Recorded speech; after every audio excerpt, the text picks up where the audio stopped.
guys, my name is Richmond Fajardo. Today I'm going to teach you about joint variation. Joint variation takes place when one quantity varies directly as the product of two or more other quantities. Note that if z varies jointly as x and y, then z is equals to kxy is our variation equation where k is our constant variation.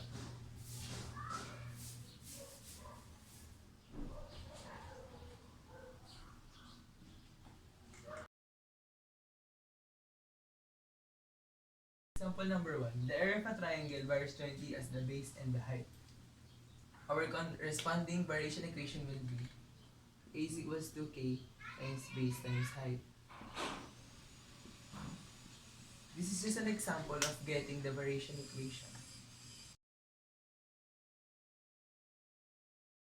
Example number 2. If y varies jointly as x and z and y is equals to 6 when x is equals to 10 and z is equals to 8.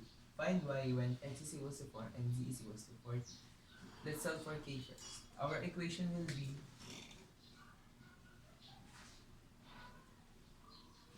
now substitute the values.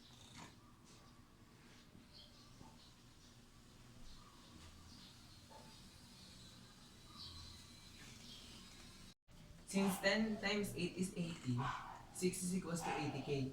We need to divide both sides by 80 to get the value of k.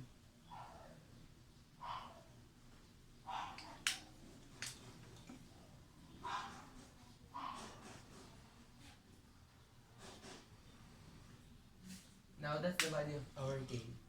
Since we found our k, which is 3 over 40, let's use it to find our y, where x is equals to 4 and z is equals to 40.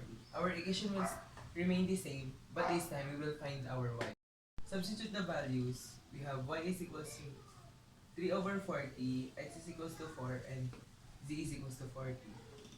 Multiplying 4 and 40 will give us 160. So,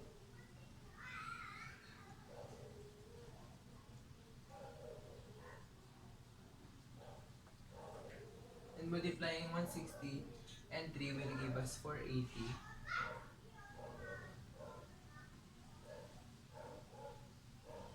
And 480 divided by 40 will give us 12.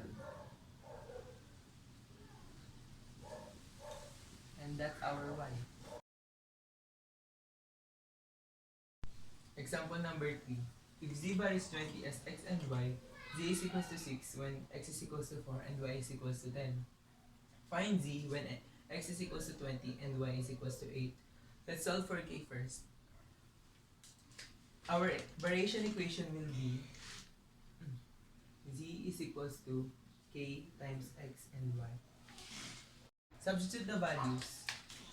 Z is equals to 6, constant k, x is equals to 4, and y is equals to 10. Since 4 times 10 is equals to 40, to find k, we need to divide both sides by 40. And k will be 3 over 20.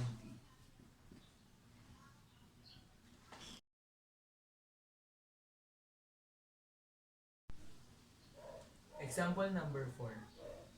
Suppose z varies jointly with x and y when z is equals to 28, x is equals to 7, y is equals to 6. Find the value of z when x is equals to 15 and y is equals to negative 2. Our variation equation will be z varies jointly with x and y. We need to solve for k first. Substitute the values.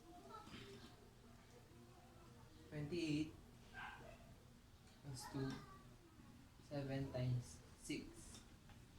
7 times 6 is equals to 42.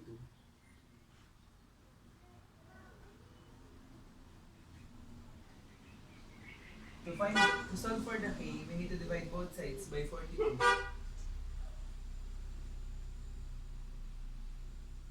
And 28 divided by 42 is equals to 2 over 3. And that's the value of our k.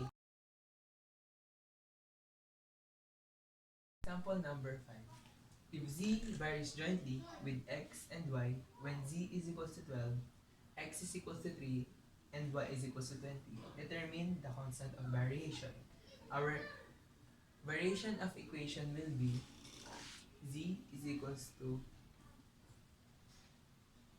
z varies jointly with x and y.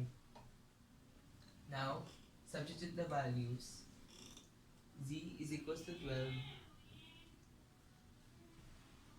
is equals to constant variation times 3, which is x, and times 20, which is y. And 3 times 20 will give you 60.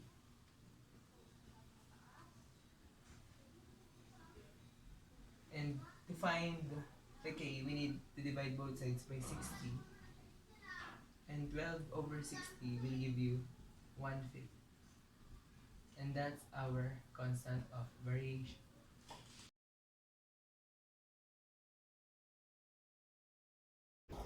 Example number 6. If x is equals to 10 and z is equals to 8, when y is equals to 5, and y varies jointly as x and z, find y when x is equals to 4 and z is equals to 15. First, let's find our k. Our equation will be y is equals to k times x times z. Substitute the values. 5 is equals to k times 10 times 8. Since 10 times 8 is equals to 80,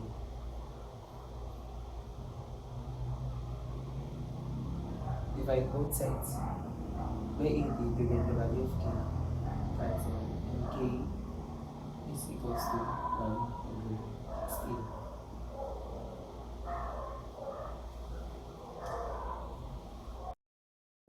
Okay, now, since we have the value of our k,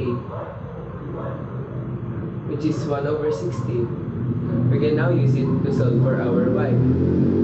Substitute the values.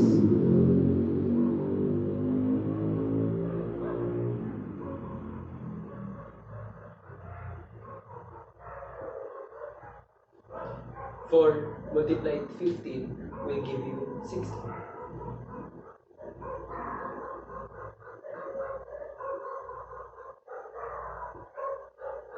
And 60 multiplied to 1 over 16 will give you 60 over 16.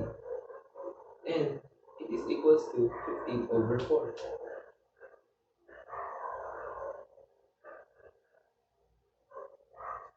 And now that's the value of our y.